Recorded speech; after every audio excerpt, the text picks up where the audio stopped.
वृंदाय नमो नमः। ओम श्री गणेशाय नमः।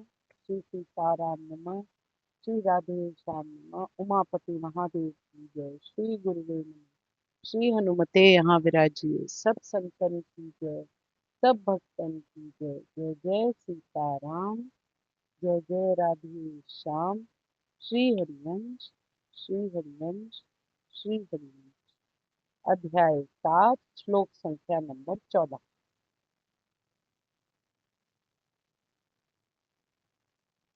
दैवीभ्योषा गुणमयी मम माया दुरत्यया मामेव ये प्रपद्यन्ते माया में ताम तरन्ति ते। भगवान जी बोल रहे हैं क्योंकि ये अलौकिक अर्थात अति अद्भुत त्रिगुणमयी मेरी माया बड़ी दुस्तर है, परंतु जो पुरुष केवल मुझको ही निरंतर भजते हैं वह इस माया को उल्लंघन कर जाते हैं, अर्थात संसार से तर जाते हैं। दूध भी हमारा तभी फटता है जब हम उसको बाहर छोड़ देते हैं। अगर हम उसको अच्छी तरह फ्रिज में प्रिजर्व रखते हैं तो वो ठीक रहता है। जब हमारे अंदर कोई दोष आता है केवल तभी हम पथ से हटते हैं और तभी माया इंस्टेंटली पहचान जाती है कि ये जैसे इसको किसी चीज का जाग लग गया या ये खट्टा हो गया है या ये कुछ हो गया, तब माया हमको अटैक करती है। अदरवाइज माया की जॉ भी भगवान जी ने ये लगा दिया कि मेरे तक उस पुरुष को पहुंचा दो या उस स्त्री को पहुंचा दो जो मेरे अंदर पूर्ण आसक्त है, जिसको मेरे सिवाय और कुछ भी नहीं चाहिए। माया कभी उसको परेशान नहीं करती जो सीरियसली भगवान जी की तरफ है। अगर उसको लगता है लेश मात्र भी गुणों से प्रभावित है या किसी वजह से हमारे फिसलने के चांसेस हैं तो माया हमारे पर इफेक्ट करती है। तभी भगवान जी कहते हैं मेरी प्रकृति का पार पाना बहुत कठिन है, पर इसका एक तरीका है। भव सागर से आप पार पा सकते हो, माया आपको नहीं तंग करेगी अगर आप मेरे शरणागत हो जाए। भगवान जी की कृपा से ही हम उनकी शरण में जा सकते हैं और ये भव सागर को पार कर सकते हैं। प्रकृति के 3 गुणों से हम इतनी बुरी तरह इन्फ्लुएंस हैं, सतोगुण रजोगुण और तमोगुण से, कि इस दैवी शक्ति को पार करना हमें बहुत कठिन लगता है। कठिन है भी। भगवान जी खुद ही कह रहे हैं मम माया दुरत्यया, मेरी माया है जो बहुत परेशान कर सकती है। मेरी माया का पार पाना बहुत कठिन है, भगवान जी खुद कह रहे हैं। पर आप देखो ना भगवान जी, हम जब आईआईटी के लिए सिलेक्शन करते हैं, एग्जाम होता है, तो क्रीम बच्चे आईआईटी में लिए जाते हैं। सारे बच्चों को आईआईटी में एडमिशन नहीं मिलता। ऐसे ही भगवान जी अपने लिए क्रीम ढूंढ रहे हैं। और वो क्रीम का इंचार्ज कौन है, स्क्रीनिंग कौन कर रहा है? माया देवी। वो उनकी प्रॉब्लम है कि वो ढूंढकर सही बच्चे भगवान जी के सामने प्रस्तुत करती है। तब तक वो टेस्टिंग करती रहती है जब तक वो टेस्ट में बिल्कुल क्लियर नहीं हो जाती। जो भगवान जी के शरणागत हो जाते हैं वो सरलता से इस क्या कहते हैं पड़ाव को पार कर सकते हैं। भगवान की अनंत दैवी शक्तियां हैं और जीव भी उन्हीं दैवी शक्ति में से उनका एक अंश है। तो फिर उनसे अलग कैसे हो सकता है? उसमें वो सब गुण प्राप्त हैं भगवान जी वाले, जो भगवान जी के हैं, क्योंकि हम उन्हीं के तो अंश हैं। पर फर्क सिर्फ इतना है कि अंशों के साथ हमको 3 गुण दिए गए हैं, जबकि भगवान जी गुणातीत है। भगवान जी गुणों से परे हैं। पर हमारे को 3 गुण हैं। किसके बेस पर? जो कर्म हमने किए हैं। कई बच्चे सतोगुण में ज्यादा है, कई जने तमोगुण में ज्यादा है। बेस्ड हमारे पिछले जन्म के कर्मों के हमारे को आज की लाइफ हमारी मिली है। और ये सब किससे इन्फ्लुएंस्ड है? सब माया से इन्फ्लुएंस्ड है। भौतिकता से फंसकर हम अपना रियल पोटेंशियल बाहर नहीं आने देते। जीव की जो शक्ति है भौतिकता के संसर्ग की वजह से दबी रहती है, और भौतिकता के संसर्ग से जो जीव है 3 गुणों में उछलता रहता है। सारा दृश्य प्रपंच माया में। परमात्मा की अगर संगत करेंगे तो माया का पार पा सकते हैं, नहीं तो माया का पार पाना इम्पॉसिबल। भगवान जी खुद ही कह रहे हैं जो सिर्फ परमात्मा को अपना परम प्रिय गुरु मानकर और सब कुछ उनके लिए कर कर अनन्य रूप से उनके शरणागत होकर एफर्ट्स करता है और उसमें कंसिस्टेंट रहता है, वही करता रहता है, वो माया से पार जा सकता है। माया है मिथ्या, पर परमात्मा वो जादूगर हैं जो इस माया के परम नियंता है, जो इस परम दुनिया के नियंता है, जो इन सब चीजों को चला रहे हैं। प्रकृति का गुण और गुणों का कार्य रूप, ये जड़ दृश्य प्रपंच, ये सब कुछ हम माया के नाम से जाते हैं। इसीलिए इसको गुणमयी कहा गया है, क्योंकि ये गुणों से भरी हुई है। कहीं तमोगुण ज्यादा है, कहीं मिश्रित गुण है, कहीं केवल सतोगुण ही है।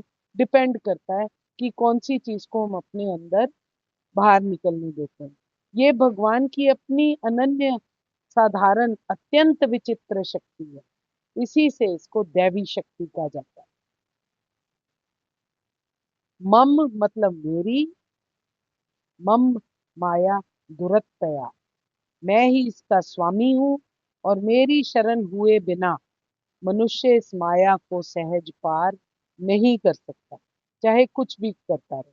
जो एकमात्र भगवान को अपना परम आश्रय, परम गति, परम मित्र, परम प्राप्य मानता है, और सब कुछ भगवान के लिए करता है या भगवान का समझ कर करता है, जो अपनी स्त्री पुरुष धन शरीर ग्रह कीर्ति और इसमें सारी चीजों के अंदर आसक्ति का त्याग कर देता है, इनसे ममता भाव हटा लेता है, भगवान जी की पूजा की सामग्री ही उसके लिए सब कुछ बन जाती है। भगवान जी के रचे हुए विधान में जो कुछ हमको मिला है या जो कुछ हमारे को अवेलेबल है, उसमें वो संतुष्ट रहता है, परमात्मा की आज्ञा के पालन में रहता है, ज्ञान हासिल करने की कोशिश में रहता है, स्मरण परायण रहता है, निरंतर भगवान में अपने चित्त को लगाए रखता है। ऐसा पुरुष निरंतर भगवान का भजन करने वाला होता है, और वो माया से पार पा सकता है। माया ठगनी है, पर परमात्मा हमारे प्रेमी है। भव सागर को हम पार कर सकते हैं अगर हम प्रभु के प्रेम को समझ पाए। श्लोक संख्या नंबर 15। माया के द्वारा जिनका ज्ञान हरा जा चुका है, ऐसे असुर स्वभाव को धारण किए हुए मनुष्यों में नीच दूषित कर्म करने वाले मूढ़ लोग मुझको नहीं बचते। यहाँ भगवान जी किसके बारे में बात कर रहे हैं? जिनको, जो बुद्धिमान लोग नहीं है, जो मूढ़ व्यक्ति है, जो अज्ञानी है, जो नास्तिक। माया के द्वारा जिनका ज्ञान हरा जा चुका है, जो माया से इतने इन्फ्लुएंस्ड हैं कि सारा टाइम भौतिक कार्यों में फंसे रहते हैं, उनका ज्ञान हरा जा चुका है। कौन सा ज्ञान? आत्मज्ञान की हम परमात्मा का अंश है। आत्मज्ञान की ये जो भौतिक संसार है, ये सिर्फ टेम्पररी है। हम इसमें फंस कर व्यवहार कर रहे हैं, हमको इससे बाहर निकलना चाहिए। और इन सब चीजों के चक्कर में हम असुरी बिहेवियर करते हैं, तमोगुण में ज्यादा स्थित रहते हैं, रजोगुण में ज्यादा स्थित रहते हैं, और नीच और दूषित कर्म करते रहते हैं बार बार। तो फिर हम भगवान जी को कैसे भज सकते हैं?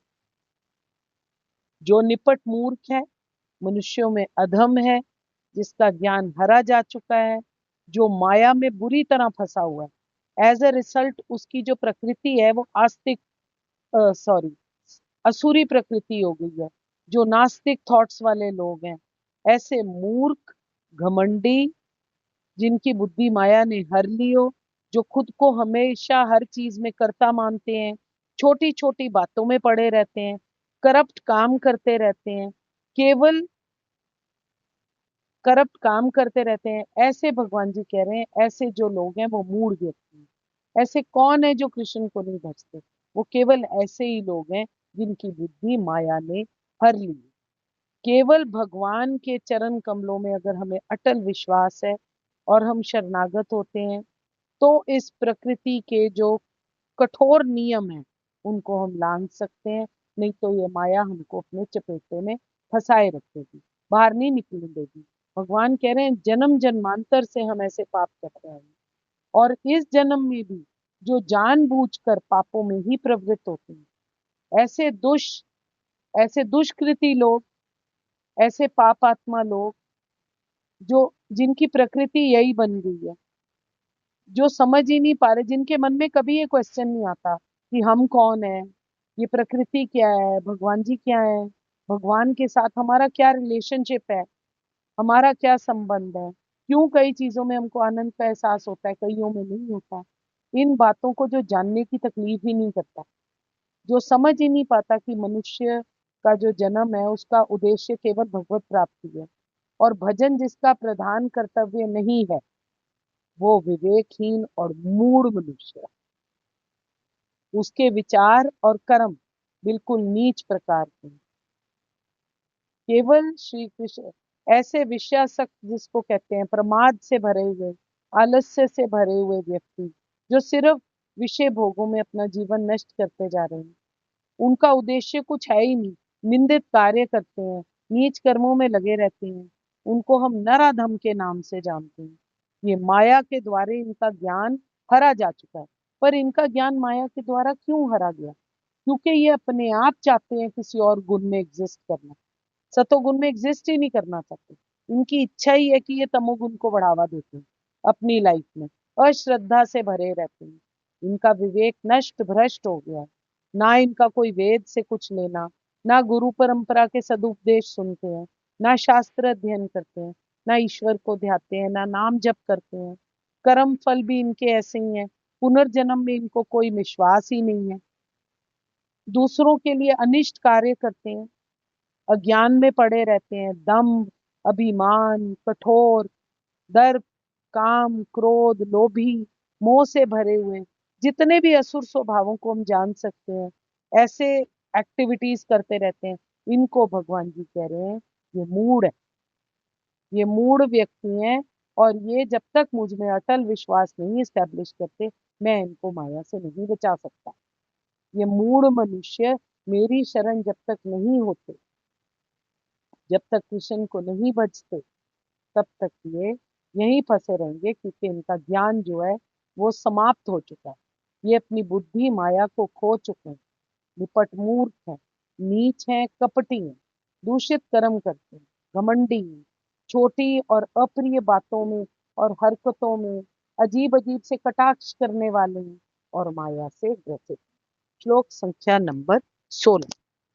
हे भरतवंशियों में श्रेष्ठ अर्जुन, उत्तम कर्म करने वाले अर्थार्थी, आर्त, जिज्ञासु और ज्ञानी, ऐसे 4 प्रकार के भक्तजन ही मुझको भजते हैं। ये वाला कल हम डिटेल में करेंगे, बहुत अच्छा है। कौन है जो श्री कृष्ण को भजता है? वो बोलते हैं 4 प्रकार की पुण्यात्माएं मेरी सेवा में तत्पर होती हैं, भगवान जी कह रहे हैं। पहले कौन है? अर्थार्थी। फिर कौन है? जो आर्त है। फिर कौन है? जो ज्ञानी है। और कौन है? जो जिज्ञासु है। एक होते हैं जो उत्तम काम करने वाले होते हैं, अर्थात की, जो धन से जुड़ी चीजों से हटे रहते हैं। एक होते हैं आर्त, जो दुख से बचना चाहते हैं, जो आवाज में आर्त स्वर में परमात्मा को पुकारते हैं। एक होते हैं जिज्ञासु, जो इच्छुक हैं परमात्मा के बारे में, अपनी रिलेशनशिप के बारे में जानने के लिए। और एक है ज्ञानी, जो केवल ईश्वर की सत्ता को समझकर उनको बचता है और ये बात समझता है कि हम माया के चक्कर में फंसे हुए हैं। हमें अगर इसमें से निकलना है तो हमें इस जन्म में अपने आप को सुधार कर और अच्छे कर्म कर कर माया का पार पाना पड़ेगा। केवल तभी हम परमात्मा के शरणागत होकर उनके साथ आत्म साक्षात्कार कर सकते हैं। कृष्णाय वासुदेवाय हरे परमात्मने प्रणतः क्लेशनाशाय गोविंदाय नमो नमः। मैं आपके हृदय प्रेम प्रभु को नमस्कार करती हूँ। अगर मुझसे कोई भूल त्रुटि है तो कृपया मुझे क्षमा कीजिएगा। जय जय सीताराम, जय जय राधे श्याम। श्री हरिवंश, श्री हरिवंश, श्री हरि।